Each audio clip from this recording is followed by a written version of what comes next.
ಸ್ನೇಹಿತರೆ ನಮಸ್ತೆ. ಜೇನಿಗೆ ಯೂಟ್ಯೂಬ್ ಚಾನಲ್ಗೆ ನಿಮಗೆಲ್ಲ ಸ್ವಾಗತ. ನಾನು ಚಲಮಾಟಳ್ಳಿ. ರಾಜ್ಯ ಒಕ್ಕಲಿಗರ ಸಂಘದ ನಿರ್ದೇಶಕರ ನಡುವೆ ಜಟಾಪಟಿ ಜೋರಾಗಿ ನಡೆದಿದೆ.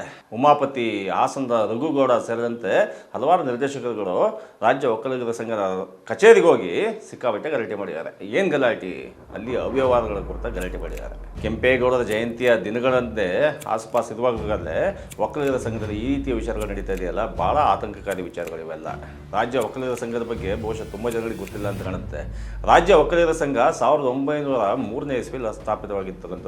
ಅದು ಕೂಡ ನಮ್ಮ ನಾಡಿನ ಎಲ್ಲ ವಿಚಾರಗಳಿಗೂ ಬೆನ್ನೆಲುಬಾಗಿ ನಿಂತಂತಹ ನಾಲ್ವಡಿ ಕೃಷ್ಣರಾಜ ಒಡೆಯರವರ ಕಾಲದಲ್ಲಾಗಿದ್ದಂಥದ್ದು ಅವರ ಕನಸಿನ ಕೂಸು. ಎಲ್ಲ ಸಮುದಾಯಕ್ಕೂ ಕೂಡ ನ್ಯಾಯ ಸಲ್ಲಿಸಬೇಕು ಅನ್ನೋ ಥರದಲ್ಲಿ ಕೆಲಸ ಮಾಡೋದಂತೆ. ಈಗ ಒಕ್ಕಲಿಗರಿಗೂ ಕೂಡ ದೇಶಕ್ಕೆ ಒಳ್ಳೆಯದಾಗಲಿ ಅಂತ ಹೇಳ್ಬಿಟ್ಟು ನಾಲ್ವಡಿ ಕೃಷ್ಣರಾಜ ಒಡೆಯರು ಫಸ್ಟ್ ಇಟ್ಟಿಗೆ ಇಟ್ಟರು. ಆನಂತರ ಹಲವಾರು ಜನ ಸಂಘಕ್ಕೆ ಕೆಲಸ ಮಾಡಿದ್ದಾರೆ. ಅದರಲ್ಲೂ ಬೈಯಣ್ಣ ಅಂತಕ್ಕಂಥವ್ರು ಬೆಂಗಳೂರಲ್ಲಿ ಇರ್ತಕ್ಕಂಥ ಅವರ ಮನೆಯನ್ನು ಸಂಘಕ್ಕೆ ದಾನವಾಗಿ ಕೊಡ್ತಾರೆ. ಆ ಕಾಲದಲ್ಲೇ 10,000 ರೂಪಾಯಿ ದೇಣಿಗೆಯನ್ನು ಕೊಡ್ತಾರೆ. ಅದಾದ ನಂತರ ಈ ರಾಜ್ಯ ಕಂಡಂತಹ ಕೆಂಗಲ್ ಹನುಮಂತಯ್ಯನವರು, KC ರೆಡ್ಡಿ ಅವರು ತುಂಬ ಜನ ಒಕ್ಕಲಿಗರ ಸಂಘದ ಅಧ್ಯಕ್ಷರಾಗಿ ಕೆಲಸ ಮಾಡಿದ್ದಾರೆ. ಇವಾಗ ನೋಡಿದ್ರೆ ಇಲ್ಲಿರ್ತಕ್ಕಂಥ ಅಧ್ಯಕ್ಷರುಗಳು, ಹಾಲಿ ಅಧ್ಯಕ್ಷರುಗಳು, ನಿರ್ದೇಶಕರುಗಳು, 35 ಜನ ನಿರ್ದೇಶಕರುಗಳು ಇವರು ಕಚ್ಚಾಡ್ತಾ ರೀತಿ ನೋಡಿದ್ರೆ ಕೆಂಪೇಗೌಡರ ಜಯಂತಿಯಂದು ಒಕ್ಕಲಿಗರ ಸಮುದಾಯವೇ ತಲೆತಗ್ಗಿಸ್ಬೇಕಾದಂಥ ವಾತಾವರಣ ನಿರ್ಮಾಣ ಕಾಣುತ್ತೆ. ಯಾಕೆ ಅಂತಂದರೆ ಒಕ್ಕಲಿಗರ ಸಂಘ, ಒಕ್ಕಲಿಗರಿರಲ್ಲ ಈ ಕರ್ನಾಟಕ ರಾಜ್ಯದಲ್ಲಿ ಭಾಳ ಬಲಿಷ್ಠವಾದ ಒಂದು ಸಮುದಾಯ. ಒಕ್ಕಲಿಗರ ಇಷ್ಟೊಂದು ಬಲಿಷ್ಠವಾದ ಸಮುದಾಯಕ್ಕೆ ಒಂದು ಸಂಘಟಿತಾತ್ಮಕವಾದಂತಹ ಒಂದು ಅಭಿವೃದ್ಧಿಯ ನಕ್ಷೆ ನಿಕಾಶೆಗಳಿಲ್ಲ ಅಂತಂದರೆ ಸಮುದಾಯ ಎಲ್ಲಿಗೆ ಹೋಗಿ ತಲುಪುತ್ತೆ? ಈ ಬಗ್ಗೆ ಯೋಚನೆ ಮಾಡೋದು. ಯಾಕೆಂತಂದರೆ ಇಲ್ಲಿ ಇನ್ನೂ ಹಲವಾರು ಜನಗಳು ಇದಕ್ಕೆ ದೇಣಿಗೆ ಕೊಟ್ಟಿದ್ದಾರೆ.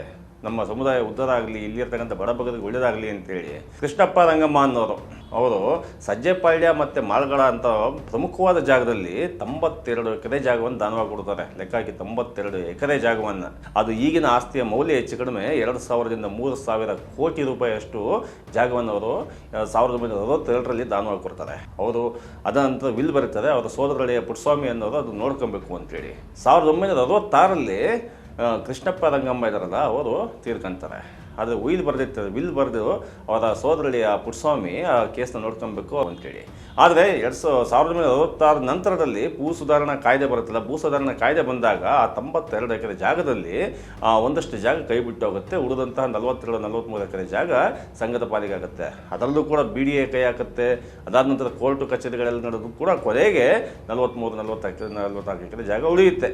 ಇದಿಷ್ಟು ಎಷ್ಟು ದೊಡ್ಡ ತ್ಯಾಗಗಳು, ಎಷ್ಟು ದೊಡ್ಡ ಕಾಂಟ್ರಿಬ್ಯೂಷನ್ಗಳಿವೆಲ್ಲ ಸಂಘಕ್ಕೆ.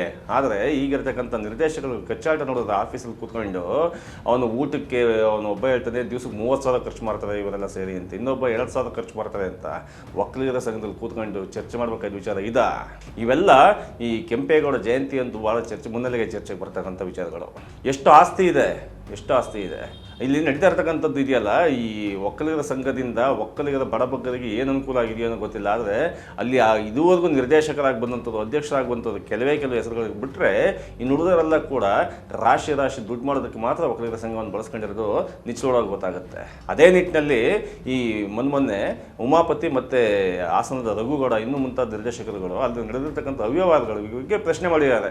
ನೀವು ನರ್ಸಿಂಗ್ ಕಾಲೇಜಲ್ಲಿ ಅವ್ಯವಹಾರ ನಡೆದಿದ್ದೀರಾ, ಅಲ್ಲಿಗೆ ಕೆಲಸಕ್ಕೆ ಜನ ತಗೊಬೇಕಾದ್ರೆ ನೀವು ಲಕ್ಷಾಂತರ ರೂಪಾಯಿ ಲಂಚ ತಗೊಂಡಿದ್ದೀರಾ, ಆಮೇಲೆ ನೀವು ಸರಿಯಾಗಿ ಸಭೆ ನಡೆಸಿಲ್ಲ, ಪ್ರೊಸೀಡಿಂಗ್ಸ್ ಆಗಿಲ್ಲ, ನೀವು ಕದ್ದು ಮುಚ್ಚಿ ನೀವು ವೇತನ ಮಾಡಿದ್ರೆ ನಾವು ಈ ಉಳಿದಂಥ 35 ಜನ ಒಟ್ಟು ನಿರ್ದೇಶಕರುಗಳಲ್ಲಿ ಉಳಿದ ನಿರ್ದೇಶಕರು ಯಾಕೆ ಇರಬೇಕು ಅನ್ನೋದ್ರ ಬಗ್ಗೆ ಪ್ರಶ್ನೆ ಮಾಡಿದ ತಕ್ಷಣ ಉಮಾಪತಿ ಸೇರಿದಂತೆ ಹಲವಾರು ಜನರಲ್ಲಿ ನಮಗೆ ಕ್ರಮ ಕೈಗೊಳ್ಳಬಾರದು ಅಂತ ನೋಟಿಸ್ ಕೊಟ್ಟಿದ್ದಾರೆ. ಆ ನೋಟಿಸ್ ಕೊಟ್ಟ ತಕ್ಷಣ ಉಮಾಪತಿ ಅಂತ ಅವ್ರು ಬಂದ್ಬಿಟ್ಟು ಏನು ಮಾಡಿದ್ದಾರೆ, ನಾವು ಸಂಘಕ್ಕೆ ಏನೇನು ಕೊಟ್ಟಿದ್ದೀವಿ ಅಂತೆಲ್ಲ ಮಾತಾಡಿದ್ದಾರೆ. ಆ ಮಾತಾಡಿದ ನಂತರ ವಿಷಯ ತೀವ್ರ ಚರ್ಚೆ ಮಾಡಿಬಿಟ್ಟಿದೆ. ಇಲ್ಲಿ ಹೇಳ್ತಕ್ಕಂಥದ್ದು ಏನು ಅಂತಂದ್ರೆ ಉಮಾಪತಿ ಅವರು ಕೂಡ ತಗೊಂಡು ನಾನು ಭಾಳಷ್ಟು ಕಾಣಿಕೆ ಕೊಟ್ಟಿದ್ದೀನಿ, 3 ಕೋಟಿಯಷ್ಟು ಸೈಟನ್ನು ನಾನು ಕೊಟ್ಟಿದ್ದೀನಿ ಅಂತ ಉಮಾಪತಿ ಅವರು ಹೇಳ್ತಾರೆ. ಯಾವ 3 ಕೋಟಿ ಇಲ್ಲ, 3 ಪೈಸದ್ದು ಕೂಡ ಉಮಾಪತಿ ಏನೂ ಕೊಟ್ಟಿಲ್ಲ ಅಂತ ಹಾಲಿ ಅಧ್ಯಕ್ಷರು ಹೇಳ್ತಾರೆ. ಇದೆಲ್ಲ ನೋಡ್ತಾ ಹೋದ್ರೆ ಒಕ್ಕಲಿಗರ ಸಂಘ, ಒಕ್ಕಲಿಗರ ಸಮುದಾಯ ಎಲ್ಲಿಗೆ ಹೋಗಿ ತಲುಪಿದೆ? ಆಗ ನೋಡಿದ್ರೆ ಬೇಸಿಕಲಿ ಒಕ್ಕಲಿಗರ ಸಂಘಕ್ಕೂ ಮತ್ತು ಒಕ್ಕಲಿಗರಿಗೂ ಏನಾದ್ರು ಸಂಬಂಧ ಇದೆಯಾ? ಯಾವ ಒಕ್ಕಲಿಗರ ಬಡ ಸಮುದಾಯಕ್ಕೆ ಒಕ್ಕಲಿಗರ ಸಂಘದಿಂದ ಅನುಕೂಲ ಆಗಿದೆ ಅನ್ನೋದನ್ನು ನೋಡ್ಬೇಕಲ್ವಾ? ಕಳೆದ ಬಾರಿ ಎಲೆಕ್ಷನ್ ನಡೆದಾಗ, ಒಕ್ಕಲಿಗರ ಸಂಘದ ಎಲೆಕ್ಷನ್ ನಡೆದಾಗ ನೀವು ನಂಬಕ್ಕಾಗಲ್ಲ, ಒಂದೊಂದು ಕ್ಷೇತ್ರದಲ್ಲೂ ಕೂಡ ಒಬ್ಬೊಬ್ಬ ನಿರ್ದೇಶಕನು ಕೂಡ ಕೋಟ್ಯಾಂತರ ರೂಪಾಯಿ ದುಡ್ಡು ಖರ್ಚು ಮಾಡಿದ್ದಾರೆ. ಒಂದೊಂದು ಓಟಿಗೆ 30,000, 40,000, 50,000 ದುಡ್ಡು ಕೊಟ್ಟಿದ್ದಾರೆ ಒಂದು ಓಟಿಗೆ ಒಕ್ಕಲಿಗರ ಸಂಘದ ಡೈರೆಕ್ಟರ್ಗಳಿಗೆ ಎಲೆಕ್ಷನ್ ನಿಂತಾಗ. ಅಲ್ಲಿಗೆ ಹೋಗಿ ಅಷ್ಟು ಕೊಟ್ಟು ಅಲ್ಲಿ ಹೋಗಿ ಕುತ್ಕೊಂತಾರೆ ಅಂತಂದರೆ ಯಾಕೆ ಅಂತ ಅಲ್ಲಿ ಇರ್ತಕ್ಕಂಥದ್ದು ಕಡಿಮೆ ಆಸ್ತಿ ಅಲ್ಲ. ಕಿಮ್ಸಿಂದ ಹಿಡಿದು ದೊಡ್ಡ ದೊಡ್ಡ ಡೆಂಟಲ್ ಕಾಲೇಜಿಂದ ಹಿಡಿದು ಹಲವಾರು ದೊಡ್ಡ ದೊಡ್ಡ ಆಸ್ಪತ್ರೆಗಳು, ವೈದ್ಯಕೀಯ ಸಂಸ್ಥೆಗಳಿದ್ದಾವೆ, ಶೈಕ್ಷಣಿಕ ಸಂಸ್ಥೆಗಳಿದ್ದಾವೆ. ಅವನ್ನೆಲ್ಲ ಬರ್ತಕ್ಕಂಥ ಆದಾಯ ಇದೆಯಲ್ಲ, ತಿಂಗಳಿಗೆ 20 ರಿಂದ 30 ಕೋಟಿ ರೂಪಾಯಿ ಅಲ್ಲಿಯ ಸಿಬ್ಬಂದಿಗಳಿಗೆ ಸಂಬಳ ಕೊಡ್ತಾರೆ. ಅಷ್ಟು ದೊಡ್ಡ ಸಂಸ್ಥೆ ಒಕ್ಕಲಿಗರ ಸಂಘದಲ್ಲಿ ಇರತಕ್ಕಂಥ ಅಷ್ಟು ಸಂಸ್ಥೆಗಳಲ್ಲಿ. ಇವೆಲ್ಲ ನೋಡಿದಾಗ ಏನನ್ಸುತ್ತೆ ಅಂತಂದರೆ ಆ ಕೆಂಪೇಗೌಡರು ಎಷ್ಟು ಕನಸು ಕಟ್ಟಿ ಈ ನಾಡನ್ನು ಕಟ್ಟಿದ್ರು. ಕೇವಲ ಒಕ್ಕಲಿಗರಿಗೆ ಅಂತ ಅದಕ್ಕೆ ಕಟ್ಟಲಿಲ್ಲ. ಕೆಂಪೇಗೌಡರ ಬಗ್ಗೆ ಮಾತಾಡಬೇಕು ಅಂದರೆ ವಿಶೇಷವಾಗಿ ಮಾತಾಡಬೇಕಾಗತ್ತೆ. ಯಾಕೆಂದರೆ ಕೆಂಪೇಗೌಡರು ಒಕ್ಕಲಿಗರು ಅನ್ನೋ ಕಾರಣಕ್ಕೋಸ್ಕರ ಮಾತಾಡ್ತಾ ಇರ್ತಕ್ಕಂಥದ್ದು. ಕೆಂಪೇಗೌಡರು ಜಾತ್ಯತೀತವಾಗಿ ನಡ್ಕೊಂಡಂಥ ಒಂದು ಮಹಾನ್ ಚೇತನ. ಆ ಕೆಂಪೇಗೌಡರ ಜಯಂತಿಯ ದಿವಸ ಈ ಡೈರೆಕ್ಟರ್ಗಳೆಲ್ಲ ಏನು ಮಾಡ್ತಾ ಇದ್ದಾರೆ, ಪ್ರೆಸ್ಗಳ ಮುಂದೆ ಬಂದು ಕೂತ್ಕೊಂಡು ನಾನು ಮಟನ್ ತಿಂದಿಲ್ಲ, ನಾನು ಚಿಕನ್ ತಿಂದಿಲ್ಲ, ನಾನು ಅನ್ನ ಸಾಂಬಾರು ತಿಂದೆ, ಶಿಕ್ಷಣ, ಅವು ಏನೆಲ್ಲ ಬಾಯಿಗೆ ಬಂದಂಗೆ ಮಾತಾಡ್ತಾ ಕೂತಿದ್ದಾರೆ. ಇನ್ನೊಂದು ಕಡೆ ಒಕ್ಕಲಿಗರ ಸಮುದಾಯ ತನಗೆ ಒಬ್ಬಿದಕ್ಕೆ ಯಾರೂ ದಿಕ್ಕಿಲ್ವಲ್ಲಪ್ಪ ಅಂತ ಹೇಳಿ ತಲೆ ಮೇಲೆ ಕೈ ಎತ್ಕೊಂಡು ಕೂತಿದ್ದಾರೆ. ಇಂತಹ ಒಕ್ಕಲಿಗರ ಸಮುದಾಯ ಇದೆಯಲ್ಲ, ಒಕ್ಕಲಿಗರ ಸಮುದಾಯ ಭಾಳ ಎಚ್ಚೆತ್ಕೋಬೇಕಾಗತ್ತೆ. ಈಗಿರ್ತಕ್ಕಂಥ ಡೈರೆಕ್ಟರ್ಗಳನ್ನ ಒಬ್ಬೊಬ್ಬರನ್ನು ಕೂಡ ಪ್ರಶ್ನೆ ಮಾಡಬೇಕಾಗತ್ತೆ. ಯಾರಪ್ಪ ನೀನು, ಏನಪ್ಪ ನೀನು, ಏನು ಮಾಡಿದೀಯಾ, ಏನು ಮಾಡಿದ್ದೀರಿ ಅಂತೇಳಿ. ಹಂಗೆ ನೋಡಿದ್ರೆ ಹಲವಾರು ಜನ, ಒಂದಷ್ಟು ಜನ ಕೆಲಸ ಮಾಡಿದಾರಲ್ಲ, ಅದರಲ್ಲಿ ಸ್ವಲ್ಪ ಸಜ್ಜರಿದ್ದಾರೆ. ನಮ್ಮ ಚನ್ನರಾಯಪಟ್ಟಣ ಅಂದರೆ ಶ್ರವಣಬೆಳಗೊಳ ವಿಧಾನಸಭಾ ಕ್ಷೇತ್ರದ ಶಾಸಕರಾದಂಥ ಬಾಲಕೃಷ್ಣ ಅಂತವರು ಭಾಳ ಶಕ್ತವಾಗಿ ಕೆಲಸ ಮಾಡೋದಂಥವ್ರು. ಸಮುದಾಯ ಅಂತ ಬಂದಾಗ ಮೇಲ್ಪಂಕ್ತಿಯಲ್ಲಿ ನಿಂತು ಕೆಲಸ ಮಾಡೋಂಥವ್ರು. ಅದರ ನಡುವೆ ಇನ್ನೂ ಕೆಲವರು ಬಂದೋಗಿದ್ದಾರೆ. ಡಿ ಕೆ ಶಿವಕುಮಾರ್ ಬಂದೋಗಿದ್ದಾರೆ. ಒಕ್ಕಲಿಗರ ನಾಯಕರು ಯಾರ್ಯಾರು ರಾಜಕಾರಣದಲ್ಲಿದ್ದಾರೆ ಅವರೆಲ್ಲರೂ ಕೂಡ ಒಕ್ಕಲಿಗರ ಸಂಘದ ಜೊತೆ ಹತ್ತಿರದ ನಂಟನ್ನು ಇಟ್ಕೊಂಡಿದ್ದಾರೆ. ಅದೊಂದು ವೋಟ್ ಬ್ಯಾಂಕ್ ಪರಿವರ್ತನೆ ಮಾಡ್ತಕ್ಕಂಥ ಎಲ್ಲ ಕೆಲಸವನ್ನು ಮಾಡಿದ್ದಾರೆ.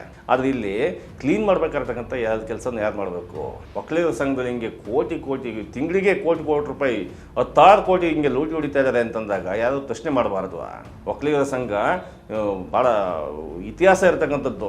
ಒಂದು ಕಡೆ ನೋಡಿದ್ರೆ ಕನ್ನಡ ಸಾಹಿತ್ಯ ಪರಿಷತ್ತು, ಇದೇ ನಾಲ್ವಡಿ ಕೃಷ್ಣರಾಜ ಒಡೆಯರಿಂದ ಸ್ಥಾಪಿತವಾದಂತಹ ಕನ್ನಡ ಸಾಹಿತ್ಯ ಪರಿಷತ್ತಲ್ಲಿ ಆ ಮಹೇಶ್ ಜೋಶಿ ಅಂತ ಒಬ್ಬ ಅಯೋಗ್ಯ ವ್ಯಕ್ತಿ ಸದಸ್ಯತೆಯನ್ನೇ ಕಳ್ಕೊಳ್ತಕ್ಕಂಥ ನಿರ್ಮಾಣ ಆಗಿದೆ ವಾತಾವರಣ.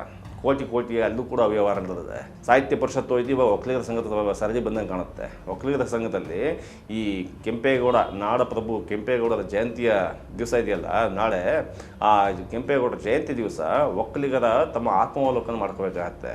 ಒಕ್ಕಲಿಗರು ನೋಡಿದ್ರೆ ಆ ರೀತಿ ಒಂದು ರೀತಿ ಪ್ರಜ್ಞಾವಂತರು ಅಂತಲೇ ಹೇಳಬೇಕು.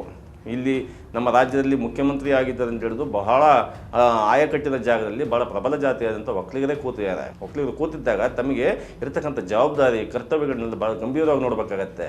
ಈ ರೀತಿ ಹಾದಿರಂಪ ಬೀದಿರಂಪ ಮಾಡ್ಕೊಳ್ಳೋಂಥದ್ದೆಲ್ಲ ಕೂತ್ಕೊಂಡ್ಬಿಟ್ರೆ ಒಕ್ಕಲಿಗರ ಮರ್ಯಾದೆ ಕೂಡ ಎಲ್ಲಿ ಉಳಿಯುತ್ತೆ. ಒಕ್ಕಲಿಗರು ಅಂತಂದರೆ ಅದು ಇತ್ತೀಚೆಗೆ ಜಾತಿ ಸೂಚಕ ಆಗಿದೆ. ಒಕ್ಕಲಿಗರು ಅಂತಕ್ಕಂಥದ್ದು ಒಕ್ಕಲ್ತನ ಮಾಡ್ತಕ್ಕಂಥ ಎಲ್ಲ ಸಮುದಾಯ, ಭಾಳ ದೊಡ್ಡ ಸಮುದಾಯ, ರೈತ ಸಮುದಾಯ ಅದು. ಅಲ್ಲಿ ಅದನ್ನು ತಗೊಂಡೋಗಿ ಒಂದು ಸೀಮಿತವಾಗಿ ಸೇರಿಸಿರ್ತಕ್ಕಂಥದ್ದು ಒಂದು ದುರಂತ.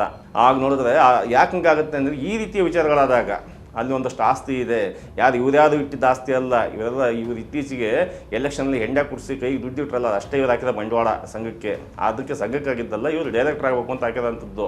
ಆದರೆ ಈ 35 ಜನ ಹೋಗಿ ಕೂತ್ಕೊಂಡು 1902ನೇ ಇಸ್ವಿಯಲ್ಲಿ ನಾಲ್ವಡಿ ಕೃಷ್ಣರಾಜ ಒಡೆಯರಿಂದ ಹಿಡಿದು ಬೈಯಣ್ಣವರಿಂದ ಹಿಡಿದು ಕೆಂಗಲ್ ಹನುಮಂತಯ್ಯನವರು, ಕೆ.ಸಿ. ರೆಡ್ಡಿ, ಅದು ಎಷ್ಟು ಜನ ಕೆಲಸ ಮಾಡ್ಯಾರ. ಅದು ಅಷ್ಟು ಜನಕ್ಕೆ ಅವಮಾನ ಮಾಡ್ತಕ್ಕಂಥ ಕೆಲಸವನ್ನು ಕೂತ್ಕೊಂಡು ನೀವು ಮಾಡ್ತಾ ಇದ್ದೀರಾ ಅಂತಂದರೆ ನಿಜಕ್ಕೂ ಕೂಡ ಈ ಸಮುದಾಯನೇ ತಲೆ ತಗ್ಸ್ತಕ್ಕಂಥ ವಿಚಾರ.